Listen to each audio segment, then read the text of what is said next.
Everybody, I am back again, and this is not your normal Will and Amala Live. Today I'm going to be reacting to a new video put out by Jubilee. If you're not familiar with Jubilee, they are a very large, I think to the tune of 6 million or more subscriber YouTube page that puts out videos on different social issues featuring regular average Americans just talking about in-depth topics. Now today they put out a video, and it's a little controversial. It's called "Is It Okay to Have a Preference of Race?" Interracial couples agree or disagree. And this is what the series they do called Spectrum, where they bring in all these people, ask them the same questions, and see how they react. So without a further ado, let's get right into the video.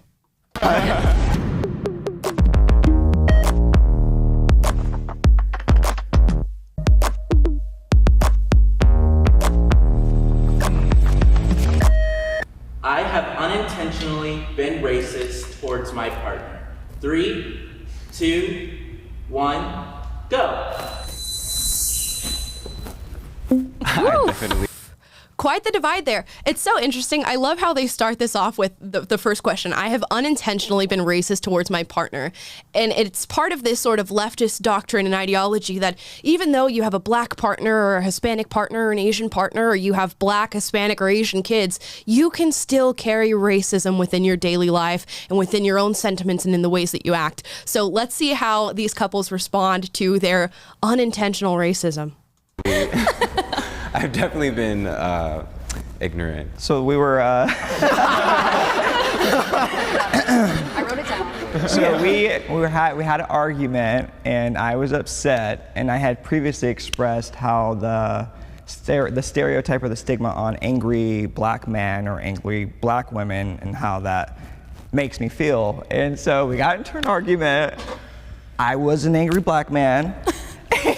But in that moment of anger, he actually called me an angry black man, which is like the worst thing made to me say. go crazy. So he states in this sentence, I was an angry black man, but it's not okay for my white partner to say that. I can acknowledge that I'm an angry black man, but because that is a stereotype of the black community, it is racist for you to say that. So luckily they squashed this disagreement, and now he can internalize the fact that he is a angry black man, but nobody else can say that about him because apparently that's racist. Let's keep going. Because that was like the one thing that I talked to him about. So that was a really bad fight, and it never happened again. Right. I feel like, I'm strongly disagree, but I think as just a white person, I am just inherently ignorant. So I think I'm gonna move to somewhat agree. Dating a black man has completely opened my eyes more than I already. Oh, pause. Do you see the detrimental effects of this sort of ideology and this sort of thinking? This is a woman who is dating a black man, a young black man, has probably never expressed any sort of racist tendencies or any sort of racist sentiment whatsoever, but she is walking down to the somewhat agree on this spectrum and saying, because I'm white, I am inherently ignorant and I'm inherently racist in some way, shape, or form, so I should just admit that. There is no sort of racism or racist thinking or discriminatory thinking that is linked to your race in any way, shape, or form, but she has been indoctrinated into believing that. And this is what happens when you utilize this sort of brainwashing in a society. You actually convince people who are perfectly good people, who are not judging people based on their race, who are in most respects colorblind, although we're not allowed to say that word anymore. And now she believes that just because of her skin color that she is ignorant and racist.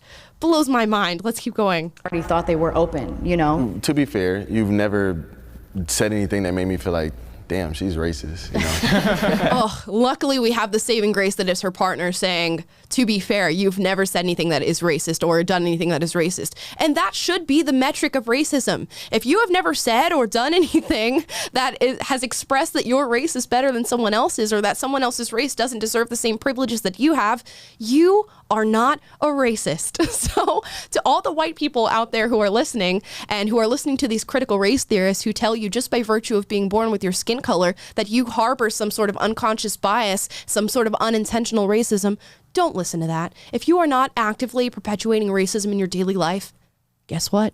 You're not a racist. Let's keep going. I'm from the Bay, so it used to be in my vocabulary where I would say the N-word with the A. I would rap it. I would do just those things, but my slang in general would just tick her off. And then I became conscious of it, and I really liked her. or I still do, of course. I love you. I started changing the way I speak. I feel like she should be over here too. She would do Asian accents. The only time that I feel like I could be offending Asian people is when I'm mocking you when you're mocking your mother. There it is. So I only do the accent when he does it, making fun of his mom. Before that, I never did that, so. Here's another thing. It's not racist to do step out of line. You are now racist in some way, shape, or form. And I like that she did not move. She said, no, that's not racist. That's just me doing an imitation of you, imitating your own mother. It's not racist for me to do accents, which it is not. And you can do them in any context. She shouldn't have to defend herself for doing that. Let's keep going. Okay guys, so we're gonna do something different. This is called hot takes. And basically we had our audience submit hot takes. Okay, so this is a segment where they start to do hot takes, which are unpopular opinions or sort of unusual opinions submitted by the audience. I'm going to skip ahead a little bit just because they go over some little inappropriate ones. We'll skip to the ones that are not inappropriate and go over sort of the cultural differences. Let's see. Right with me whatsoever.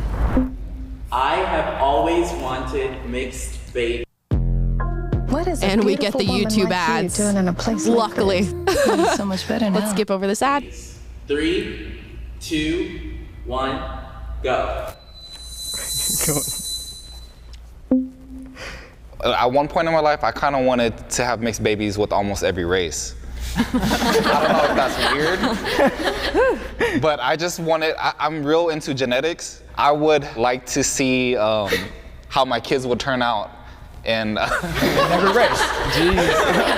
As a mixed race person myself, you don't have a group of people to really be around. I mean, sometimes you connect with one side, sometimes you connect with another side, but for me, it sucked actually a lot. I've accepted myself. I'm black and proud. I love the fact that I have both of these cultures and I really don't care. I just have to teach my kids that because of your skin tone, you either gain privileges or lose privileges. Oh. So much wrong with what I just heard.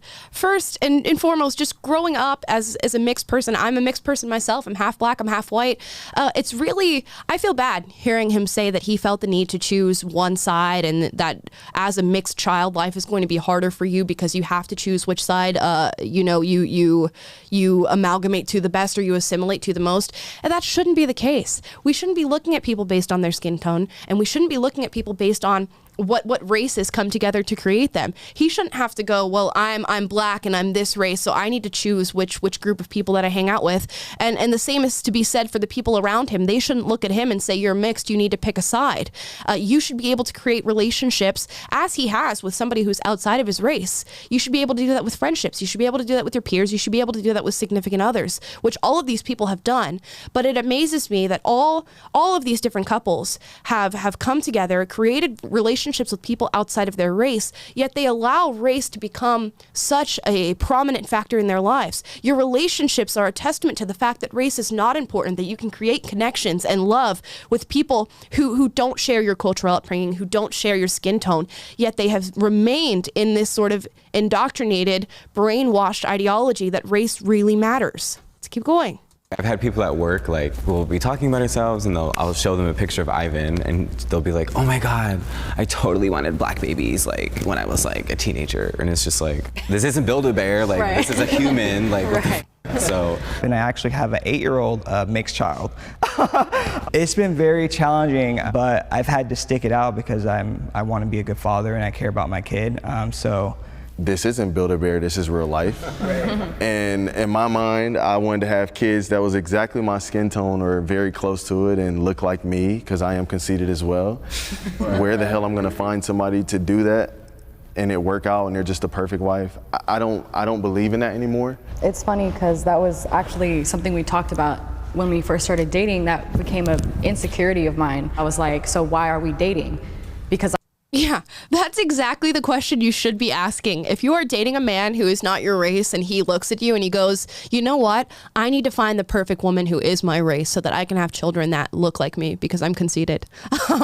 I think that's grounds for moving out of that relationship. But they've stuck it out, and apparently he must have gotten over that conception that he needs to have kids of the same skin tone as him, which is just, I don't know, it just amazes me that we, on one hand, are talking about how racist this country is and how all of our systems and institutions are founded in this racism and white supremacy, but on the other hand, have sort of consigned ourselves to who we can and cannot date based on our race.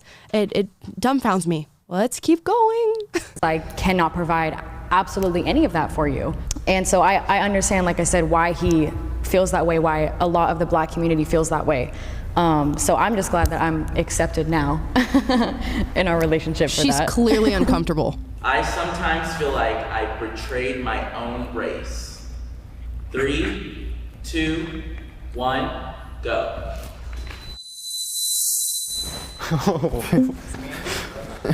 Yeah. Now, this is very telling. The prompt is, I sometimes feel like I betrayed my own race. Now, look at this line. Look at the middle, the intersection. All of the people who are not Black or don't really have any... they're not mixed with Black, are on one side where they say they strongly disagree. I've never been made to feel like I've betrayed my race. Yet every single Black person who attended this is on the other side saying that they agree, that they have been told that they betrayed their own race. Now, is that a problem with racism and oppression outside of your race? Or is that a problem with racism and oppression within your own race? That you feel just because you are born Black, that you have to consign yourself to dating other Black people to uphold some sort of culture and to not allow white people or people from other races to join in your culture and join in your communities. That seems like a problem within the Black community for me. And this is very telling. Like I said, look at all the Black people who showed up for this filming who are now on the right side and everybody else is on the left. Let's keep going. I definitely feel like that, man. I feel like, especially where I'm from, I did my people a disservice by playing into that stereotype. And knowing what I stand for now, it's hard for me to feel like I'm gonna be taken serious in the future if I ever wanna speak on controversial topics. My people won't respect what I say because like it doesn't add up, my views and stuff, and then I'm dating somebody outside of my race behind the scenes. I feel like I lose respect in a way. Me growing up, like I was never always seen as Black, whether it was because of how I looked or how I talked or my culture. But then when I get with someone who's not Black, right, they're like, oh, you're betraying us. Oh, like I get comments literally in my DMs being like, oh, Alex, you're not with us no more, right? And I'm like, do you want me or do you not want me, you know? It doesn't bother me if you don't want me, and I understand it is what it is, but don't pick and choose and don't nitpick little things, right? If you want me to be part of your community, then accept me for who I am. Don't say that because I'm half, I don't get to participate in certain topics or certain discussions. And that's the attitude that you should have. You should not say, well, that's a problem with me. It's a problem with me because I chose to date somebody outside of my race. You should say that's a problem with the community that's surrounding me if they cannot accept me because of who I'm dating. And he says, do you want me to be part of the community or not? He is who he is. He's a mixed Black man. That's who he is, and that's who he's always going to be. Does it matter who he dates? Does that determine whether or not he is actually part of the Black community or not? Because that's been the experience that I've had being a mixed person, regardless of who I date. I get it all the time from the Black community that, oh, you shouldn't wear our hairstyles and you don't represent our actual values and you shouldn't be able to talk about Black issues. And guess what? That's not my problem. That is their problem. And that's exactly the viewpoint that you should have. Do you want me to be a part of your community or do you not? And it doesn't matter either way because I am half Black and I am part of the community. It doesn't matter what you say to me. It doesn't matter that your values are not in line with mine. I am who I am and this is where I'm at. And it's a sharp juxtaposition to the other guy who says, you know what? I did it. I dated a white girl and that's my fault. It's not your fault that you love somebody who does not have the same skin color as you. And anybody who makes you feel that way is not somebody who truly loves and supports you. Let's keep watching. I applied Lumi yesterday to the groin area and 24 hours later, I still odor-free. Lumi is the best. Gotta love those YouTube ads. To another race has its benefits. 3, 2, 1, go.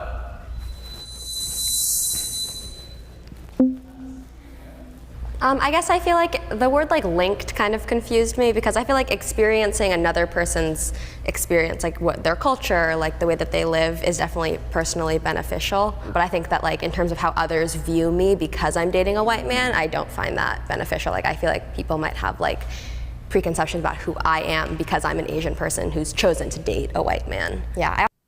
Imagine being in love with somebody and experiencing the bliss that is having a significant other and actually having somebody who shares your values and the love that you have for them, yet being so concerned with how people on the outside view you because of your race. That's a sad reality, but it's not reality because the majority of people who live in this country are not racist. They're not looking at you based on your relationship and the skin color of the person that you're dating and saying, oh no, she's not the right type of Asian or he's not the right type of white person. And although that does happen, that is not the norm.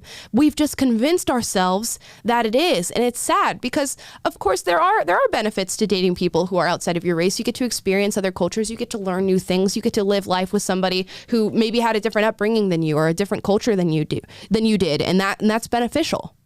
Also, I had a question for, I guess, other people. Like, do you ever feel like being with a white person like could shield you from like discrimination, or like that they could like stand up for you in a certain context? Like if you were in like an altercation with the police or something, like would having a white person there, like sure, right? Sure. It would be helpful. In that sense, and that's what I kind of thought of when I heard the question and I was listening to you. It's just like, I don't know, even a customer service experience. I don't know, just random experiences where the person on the other side might judge me based on me being black, but versus someone else calling, or him calling, and it's a whole different experience. So they might treat us individuals differently.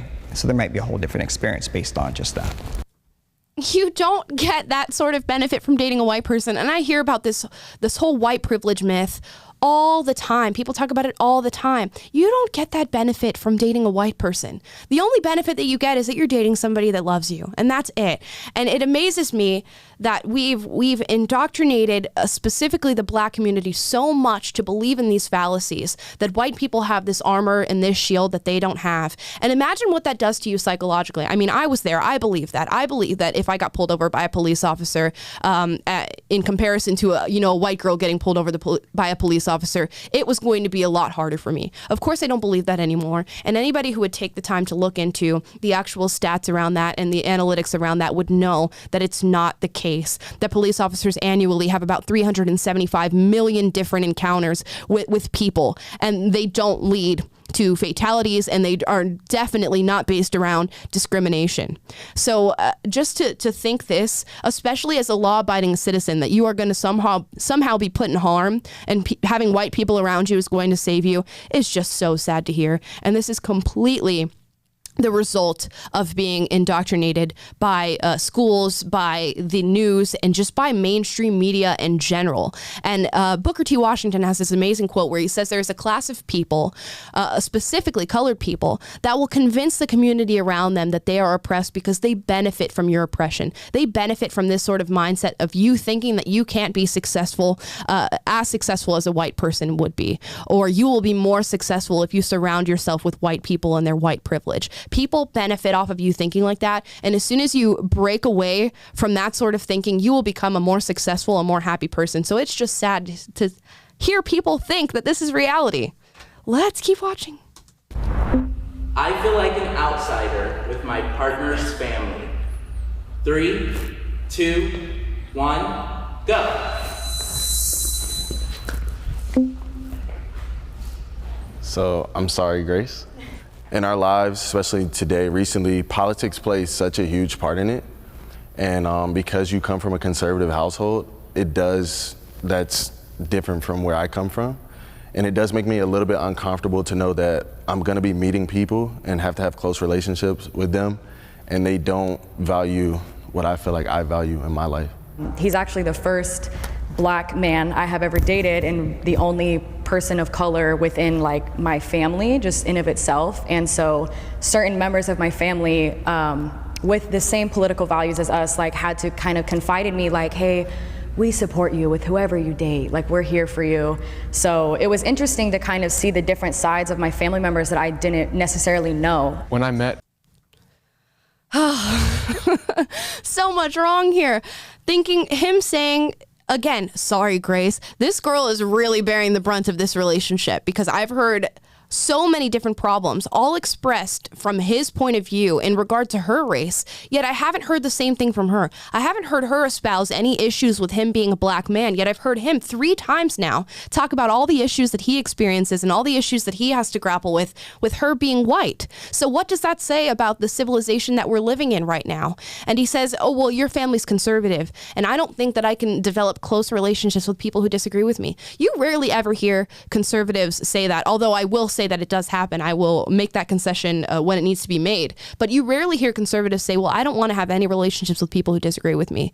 You hear that mainly on the left, and he's expressed that sentiment. And then she talks about her experience with her family, and that the leftists in her family have come to her and said, you know what, honey, we don't care about the race of the guy that you're dating. Funny enough, they're the first ones to bring it up. She brings home a black man to meet the family, and all of a sudden the leftists pop out of the woodwork and say, you know what, it's okay. You can date a black person. And it's because they view the world through the lens of race and through the lens of racism. And when that's the way that you view the world, that is all that you will ever see. And I'm sure that they relegated him to that, to his skin color. And as soon as they met him, they went, oh, well, Grace, it is totally okay that you're dating a black man. You know how condescending that sounds? And I think people don't realize that it sounds condescending. And it's just this sort of savior complex that clicks in when you feel like you have the opportunity to do something virtuous and to gain some virtue points in doing so. Let's keep listening. Her father, for the first time, we were walking to get food, and we saw the Ronald Reagan Museum or something like that. And he's like, oh yeah, I love Ronald Reagan, right? And you can have your own personal opinions on presidents, but Ronald Reagan was like, he's like the main reason why black people are incarcerated. He's not a very good person to black people. So I was just kind of cracking up about that, and I was kind of awkward, and I know you kind of bit your tongue on that as well. Yeah, it was hard to not say anything. But I was thinking about saying something to maybe like be like, oh, I don't know about that, but I didn't want to like argue with your father on the very What is he talking about? Ronald Reagan being an enemy of black people and not doing good for black people. I'm assuming, and I looked into this a little earlier, I'm assuming he's talking about the war on drugs. But a great solution to that is probably not doing drugs and probably not allowing yourself to get arrested for doing drugs or dealing drugs. Because, of course, if you are doing those things that are illegal, you will most likely be arrested. And after that, you would be subsequently incarcerated. So I'm assuming that's what he's referring to in regard to Ronald Reagan. And again, it's the expression of this same ideology, this same thinking that because somebody has differing views than I do, because somebody likes a president that I don't, because somebody expresses conservative ideas, I cannot build a fruitful relationship with this person. And I know that I'm never going to be able to be close to this person. And this has been something that has only developed recently in our nation. This has not been a problem. A lot of people will say 1966, the year that everything changed, and we started shifting this way politically, where our political divides became family divides, became friendship divides, became significant other divides. And it's just a tragic thing to hear that you cannot imagine yourself building a close relationship with somebody who simply has differing opinions. First day that I met him. Yeah, that wouldn't be very fun. Yeah. I don't know if I can exactly truly connect with him because of that.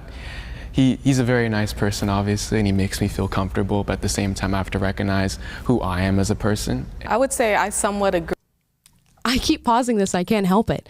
So he's stating that her father is otherwise, apart from his political affiliation, a perfectly nice man who treats him well, makes him comfortable, I'm sure feeds him and gives him shelter when need be and when they come to visit. But I cannot accept a close relationship with a man who does not agree with me politically.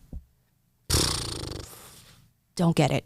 Agree because with my partner's family, there's a language barrier.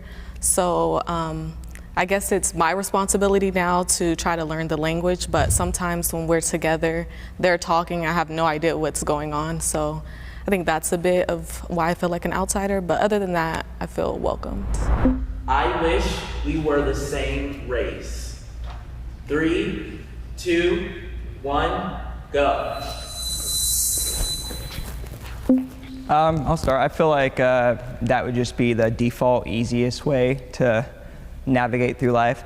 But definitely, obviously, growth happens when you're in interracial relationships. But yeah, that's kind of why I chose somewhat agree.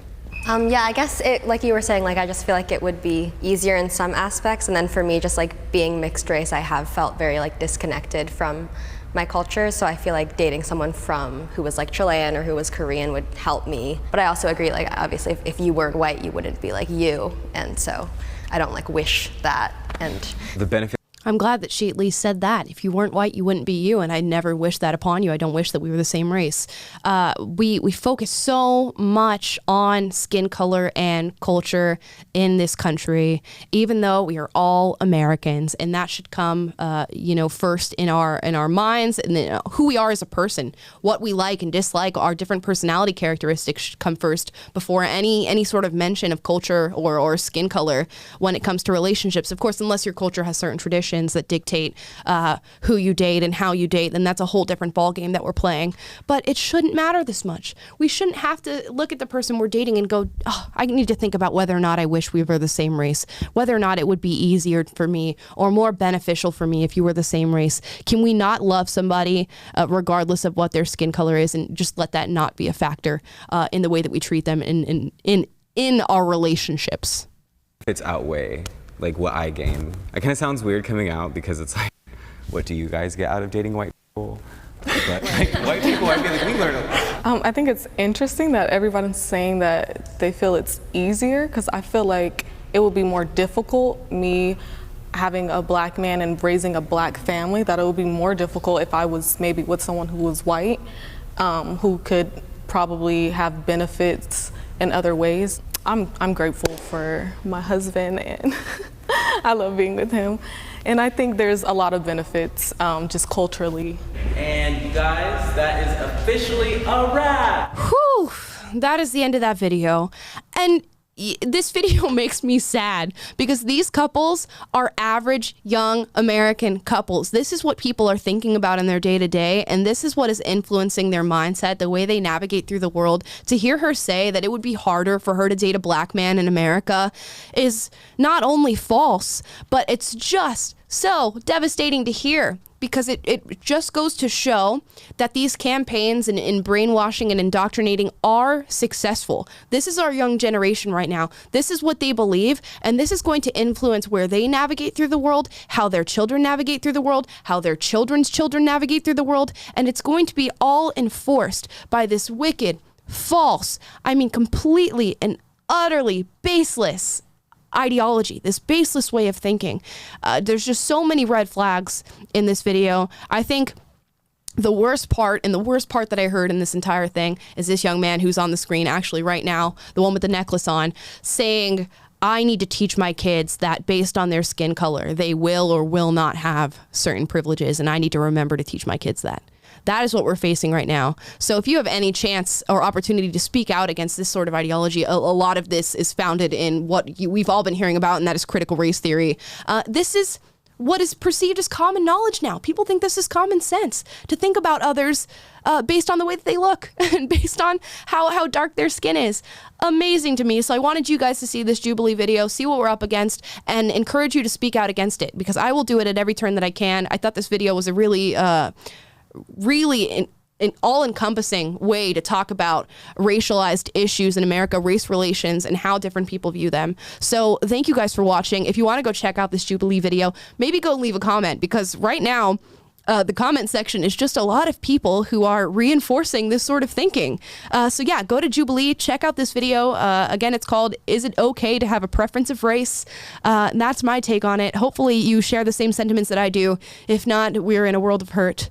Thank you guys so much for watching.